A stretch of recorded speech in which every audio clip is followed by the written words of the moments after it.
Tema homili saya sore ini tentang bersukacita dalam Tuhan.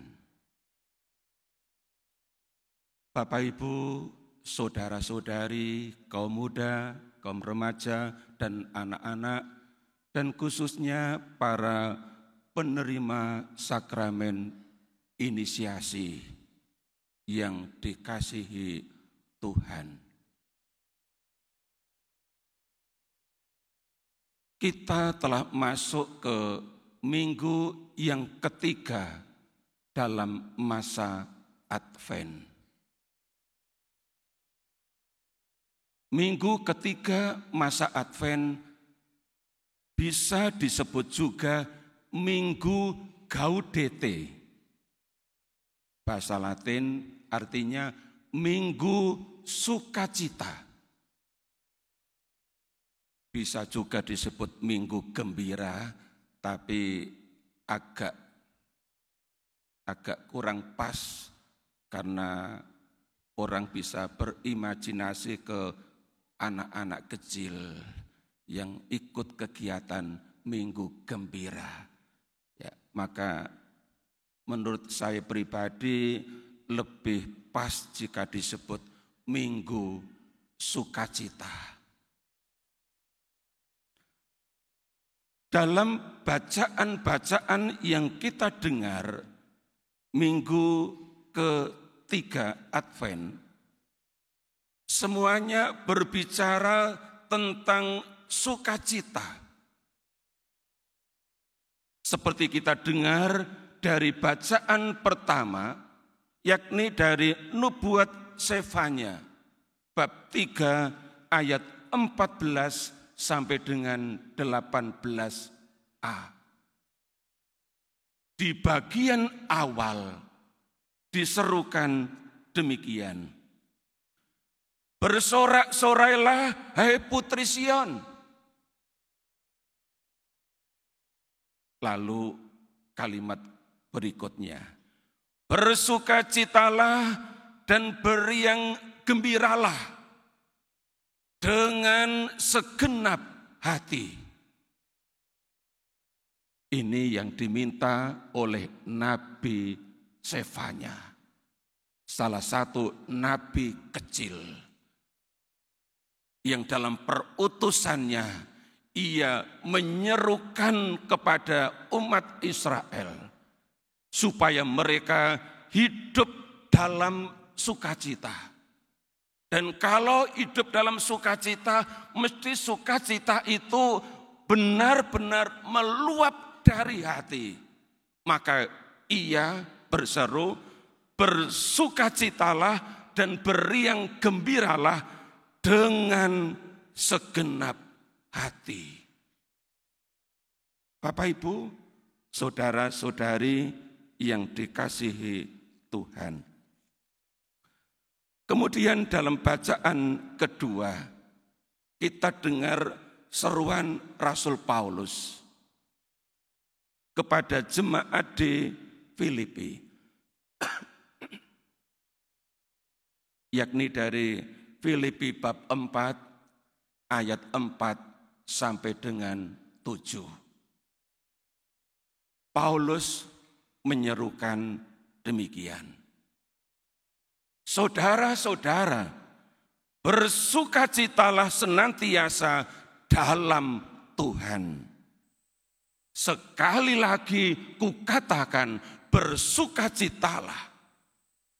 Ini cara Paulus menyerukan tentang gaudete, bersukacitalah. Bersukacitalah senantiasa dalam Tuhan. Sekali lagi bersukacitalah.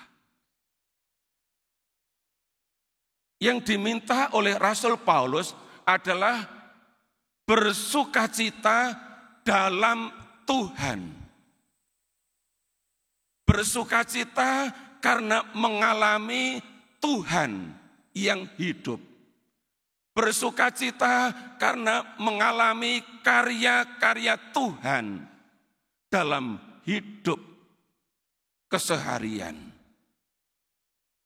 Lantas kalau hari ini kita diajak untuk bersukacita, alasan apa saja yang bisa membuat kita bersukacita?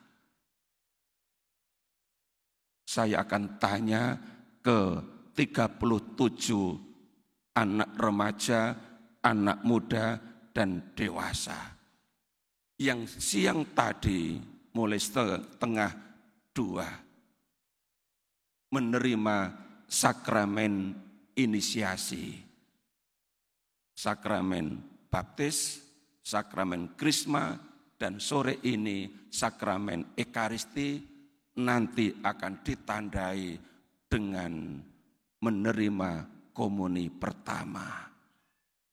Dan ada 5 pasang yang membarui janji perkawinan, 3 pasang, dan 2 pasang diteguhkan perkawinan mereka.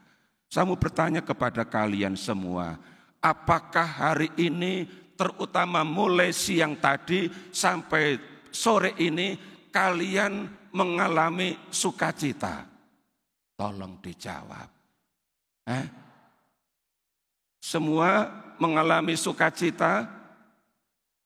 Apakah kalian mengalami sukacita dalam Tuhan? Luar biasa. Mereka mengalami sukacita dalam Tuhan. Pertama, mereka layak bersukacita karena siang tadi mereka menerima sakramen baptis. Dari catatan saya, ada 5 anak remaja yang dibaptis. Lalu ada 23 anak muda dan dewasa yang menerima sakramen baptis. Tadi saya katakan dalam homili singkat, bahwa dengan pembaptisan kalian mengalami sesuatu yang luar biasa. Yang sebelum dibaptis adalah anak dunia. Tetapi dengan sakramen pembaptisan menjadi anak-anak Allah. Dan tanpa pembaptisan gak mungkin seseorang menjadi anak Allah. Dan ini adalah martabat yang luar biasa, bahwa seseorang menjadi anak Allah karena sakramen pembaptisan yang diterima. Layak kalau mereka mengalami sukacita karena rahmat pembaptisan. Dan selain itu, ada 5 orang yang sudah dibaptis di gereja Kristen, gereja non-Katolik. Dan siang tadi mereka diterima secara resmi dalam pangkuan gereja Katolik. Kalau mereka berlima ini mengalami sukacita karena diterima, diteguhkan keberadaannya sebagai murid Yesus dalam gereja Katolik, apalagi kita menyambut mereka yang dibaptis siang tadi dan yang diterima secara resmi dalam gereja Katolik. Saya pribadi mengalami sukacita atas kehadiran mereka ini yang menjadi anggota gereja Katolik di paroki ini, ditambah 5 yang diteguhkan kehadiran mereka, kemuridan mereka dalam persekutuan gereja Katolik. Ini alasan pertama mereka bersukacita. Bapak Ibu, saudara-saudari, kita yang sudah lama dibaptis bagaimana? Apakah Bapak, Ibu, saudara-saudari dan saya juga mengalami sukacita karena pembaptisan yang pernah kita terima? Yohanes dalam bacaan Injil mengingatkan kita bahwa dengan pembaptisan kita mengalami kehadiran Roh Kudus. Dia bilang begini dalam Injil tadi. Aku membaptis kamu dengan air, tetapi Ia yang lebih berkuasa daripada aku akan datang dan membuka tali kasutnya pun aku tidak layak. Ia akan membaptis kamu dengan Roh Kudus. Bapak Ibu, ini yang terjadi saat kita dibaptis. Seperti mereka yang siang tadi dibaptis. Menerima Roh Kudus. Maka kalau minggu ketiga Advent ini, Yohanes mengajak kita untuk bertobat. Bertobat juga berarti saya mulai hari ini mau kembali hidup dalam Roh Kudus. Bukan lagi menurut rohku, bukan lagi menurut mauku, tetapi menurut Roh Kudus. Saya mau kembali hidup dalam Roh Kudus. Hidup yang dipimpin oleh Roh Kudus. Rasul Paulus dalam suratnya kepada jemaat di Galatia bab 5 ayat 22 menyebut buah roh, maksudnya Roh Kudus ialah kasih, sukacita, damai sejahtera. Dalam kelompok 3 pertama, di urutan kedua disebut sukacita. Buah roh adalah sukacita. Maka kalau dalam hidup kita, pasca pembaptisan, kita mau benar-benar hidup dalam Roh Kudus. Maka Roh Kudus itulah yang akan membuat kita bisa mengalami sukacita. Sukacita sebagai murid Yesus. Kalau sudah menikah, sukacita dalam perkawinan. Sukacita sebagai suami, sukacita sebagai istri.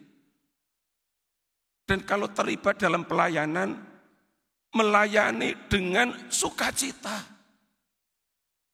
Karena sukacita itu adalah buah roh. Roh yang bekerja di dalam diri kita, yang membuat kita hidup dalam sukacita.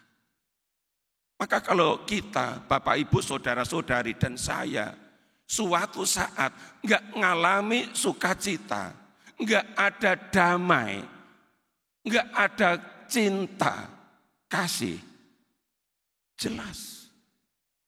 Karena kita tidak hidup dalam Roh Kudus.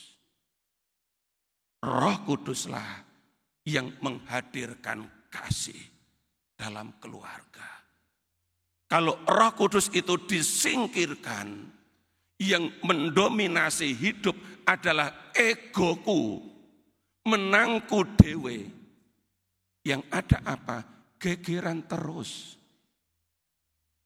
Ada keluarga yang suami istri mendino tiap hari gegeran, bertengkar terus tiap hari. Ada. Mengapa? Tidak hidup dalam Roh Kudus. Paulus sudah tunjukkan itu. Buah roh ialah kasih, sukacita, damai, sejahtera, dan seterusnya. Ada 9 atau lebih buah roh ditunjukkan di teks ini. Galatia 5 ayat 22 sampai dengan 23. Karya Tuhan yang lain yang membuat kita bisa bersukacita. Mereka menerima sakramen Krisma. Kekatolikan mereka diteguhkan dengan menerima 7 karunia Roh Kudus. Yang salah satunya adalah roh takwa kepada Allah.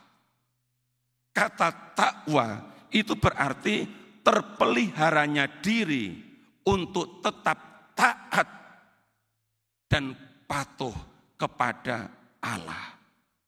Juga berarti keinsyafan diri yang diikuti dengan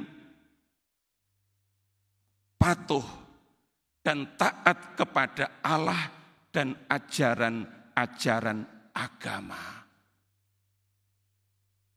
Maka orang yang takwa, mereka patuh, mereka taat. Mereka menjadi orang yang berusaha untuk soleh hidupnya. Contoh, kalau pergi ke gereja, itu datang karena maunya sendiri. Bukan karena disuruh-suruh, bukan karena dipaksa, bukan karena tugas. Karena ada tugas ke misa. Kalau enggak tugas, ya enggak nang gereja. Itu bukan semangat kesalehan hidup. Benar-benar maunya sendiri. Berdoa juga begitu. Bukan karena disuruh, bukan karena dipaksa, bukan karena jadwal, tetapi datang dari dalam. Saya mau membangun relasi dengan Tuhan lewat hidup doa saya. Ini yang mereka terima lewat sakramen Krisma, dan Bapak Ibu juga sudah terima sakramen Krisma itu. Dan yang ketiga, sakramen Ekaristi. Yesus yang benar-benar hadir dalam komuni kudus disambut menyatu raga dengan kita dan Dia dengan kita. Menyatu raga. Dia di dalam kita, kita di dalam Dia. Kalau ini kita hayati benar-benar, tak seorang pun yang beragama Katolik, yang sudah menerima komuni pertama, merasa terasing, merasa kesepian, merasa sendirian. Enggak. Manete in me. Tinggal di dalam aku. Yesus yang disambut dalam Ekaristi. Mereka juga bersukacita dalam Tuhan Bapak Ibu. Ada 5 pasang yang hidup perkawinan mereka diperbarui. 3 pasang diperbarui secara Katolik dan 2 pasang diteguhkan dalam gereja Katolik, dan perkawinan mereka menjadi sakramental. Siapa yang tidak bersukacita ketika perkawinan mereka beres dan sudah dibereskan? Saya yakin mereka hidup dalam sukacita. Bapak Ibu, saudara-saudari, ada begitu banyak ekspresi, tanda yang kelihatan, yang Tuhan kerjakan, yang membuat kita bisa bersukacita. Mari kita bersama Gereja Universal hidup dalam sukacita dan mengalami sukacita dalam Tuhan.